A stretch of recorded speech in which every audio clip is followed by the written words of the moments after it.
আমাদের সময় আসলে মাথায় পট্টি লাগাই না, আর ভোটের সময় আসলে হাতে তসবি নেই না। যারা গণভবনে গিয়েছেন তারা অনেকেই জায়নামাজ খুঁজেছে, জায়নামাজ পায় নাই। জায়নামাজের বদৌলতে তারা বড় বড় কাচের বোতল পাওয়া গেছে। একটা সময় ছিল এখানে নাস্তিকরা এখানে এসে স্লোগান দিত, আর এখন আমরা শুনে গেলাম নারায়ে তাকবীর আল্লাহু আকবার। নারায়ে তাকবীর আল্লাহু আকবার সারা বাংলাদেশে উঠবে।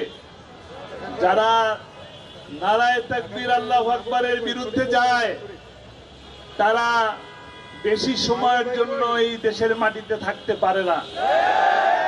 এই দেশ নাস্তিক্যবাদের দেশ নয়।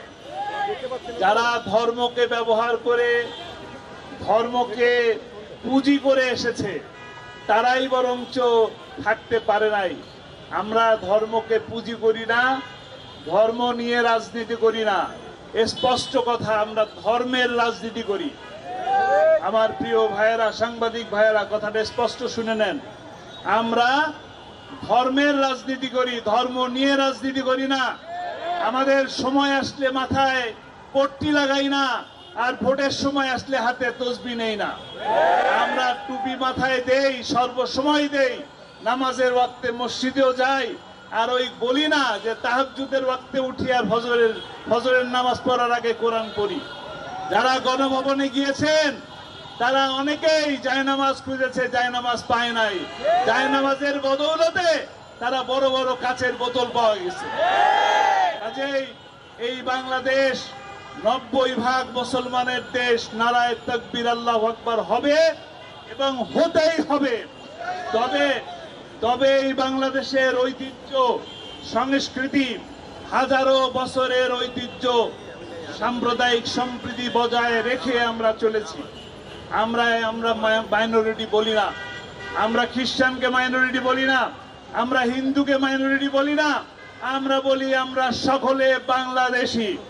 আগামীতেও তারা আমাদের সাথে কাঁধে কাঁধ মিলে, কদমে কদম মিলিয়ে চলবো ইনশাআল্লাহ বাংলাদেশী হিসাবে।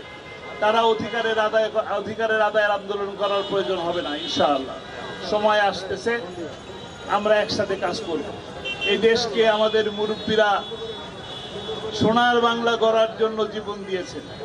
আজকে 53-54 বছর ধরে সোনার বাংলা গড়তে পারে নাই তারা, কিন্তু সময় আসবে এই দেশেই ইনশাআল্লাহ সোনার বাংলা গড়ার মতন তরুণেরা, ছাত্র জনতারা, বিশেষ করে মুরব্বিয়ান যারা এই দেশকে প্রকৃত অর্থে ভালোবাসে তারা এগিয়ে আসছে। আর যারা স্বাধীনতার সপক্ষ শক্তির কথা বলতো আর রাজাকারের তকমা লাগাতো, তারা বাংলাদেশে থাকতে পারে নাই, থাকতে পারবে ওরা, থাকার কোনো সুযোগ নাই। আপনাদের মনে আছে আল্লামা সাঈদী বক্তব্যে বলেছিলেন, আমাদেরকে বলা মৌলবাদী, আমরা মূলবাদী। মূলবাদী কারা? যারা কোরআনের সাথে থাকে, ইসলামের সাথে থাকে, যারা দেশের সপক্ষে থাকে, তারাই মূলবাদী। আর তিনি বলেছিলেন তোমরা হইলে আগাবাদী। আগাবাদী কারা? যারা দেশের পক্ষে থাকে না, যারা সময়ে তসবি টিপে আর হইল মাথার উপরে পট্টি লাগায়, তারা হইল আগাবাদী।